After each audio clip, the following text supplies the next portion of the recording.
दोस्तों आज हम देखेंगे स्टेयरकेस, जो ये वाला स्टेयरकेस है इसको प्लान करने में कितना स्पेस लिया गया है। अगर इसको देखें, इसके अंदर देखें तो ये स्टेयरकेस के सबसे पहले स्टेप देख लेते हैं कितनी स्टेप आई हुई इसके अंदर। तो ये आई हुई है 1 2 3 4 5 6 7 8 9 10 11 12 13 14 15 16 17 18 19 20 और ये 21 आ जाएगी। स्टेयरकेस की डिटेल एक बार देख लेते हैं किस तरह से स्टेयरकेस का कास्टिंग की गई है। चेन स्टेयरकेस या फिर फोल्डिंग स्टेयरकेस भी कहते हैं इसको। इस तरह से ये जो थिकनेस है ये 4 इंच की ली गई है।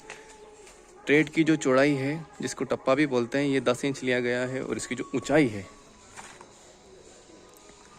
इसकी जो ऊंचाई ली गई है हमने वो 6 इंच ली गई है।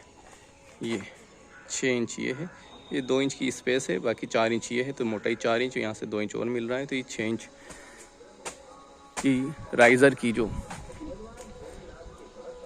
ऊंचाई है, डायमेंशन है, वो 6 इंच ली गई है।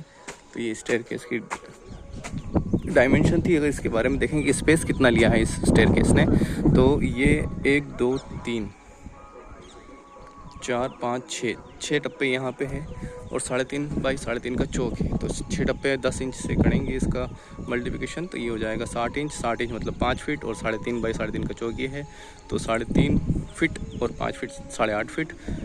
इसी तरह से ये चौक 3.5 का है, ये चौक 3.5 का है और 6 टप्पे बीच में है इसके।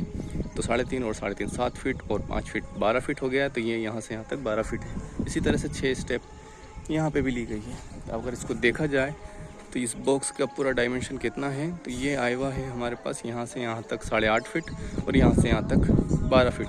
तो 12 बाई 8.5 में ये प्लान किया गया है। अगर इस तरह की वीडियो आपको पसंद आती है तो वीडियो को ज़रूर लाइक करना। अगर इससे रिलेटेड कुछ क्वेश्चन हो तो ज़रूर पूछना, मैं आपका कमेंट में जवाब देने की पूरी कोशिश करूँगा। मिलते हैं किसी ऐसी दूसरी वीडियो में, जब तक के लिए टाटा।